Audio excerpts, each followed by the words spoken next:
With food insecurity plaguing the Bahamas and the region, it could be a challenge achieving CARICOM's goal of a 25% reduction in food imports by 2025. More than 830 million people face hunger across the globe, and more than 3 billion are not eating correctly.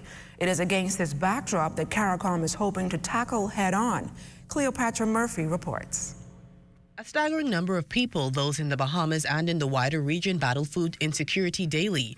It's one of the issues officials attending this week's CARICOM meetings at the Bahama Resort are hoping to find solutions to. At a press conference Thursday morning, United Nations Food and Agriculture Organization Assistant Director and Regional Representative for Latin America and the Caribbean, Mario Lubetkin, admitted the issue is trending in the wrong direction. We have in this moment 56 million people with hunger, 30% more than what's happened before started COVID, and more than 131 million people that are not eating well. And at the same time, the processes of obesity are going up. Based on a UN report, Overview of Food Security and Nutrition 2022, in 2021, 40.6% of the region faced moderate to severe food insecurity, compared to 29.3% globally. Lubetkin says the challenge of food insecurity cannot be addressed without a regionally integrated approach. On a local level, Minister of Agriculture, Marine Resources and Family Island Affairs, the Honorable Clay Sweeting, says government is first looking to develop the National Food Security Policy that will allow local farmers concessions to make them more competitive. Growing up, for me, it was very easy to go and grab some food off your grandfather's tree or in the farm locally, but now it's much more costly to farm.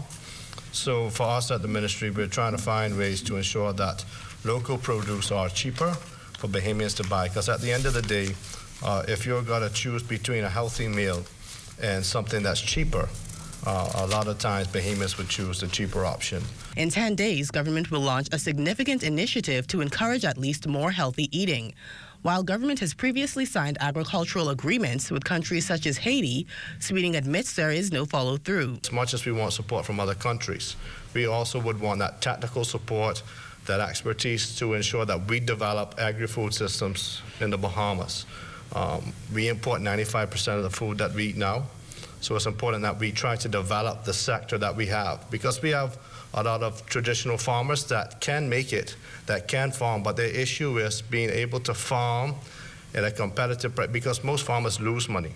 Acknowledging there are real challenges to food security in the region, Lubetkin says policies that support small-scale farming and expanding social support systems are some of the mechanisms countries can use to address the problem. Sweeting adds that attracting more young people will be key to food sustainability, as 80% of Bahamian farmers are over 60 and regionally over 55. We have a lot of young people that's involved in farming and excited about it, but it's just bridging that gap where they're able to say, look, if I get involved in farming, I can still feed my family, I could also make some money, I can send my children to college. Sweeting says food security is a marathon and not a sprint, and every time you're able to reduce the food import bill, it's an important benchmark realized. Still, he insists private sector support is crucial, as government cannot do it all.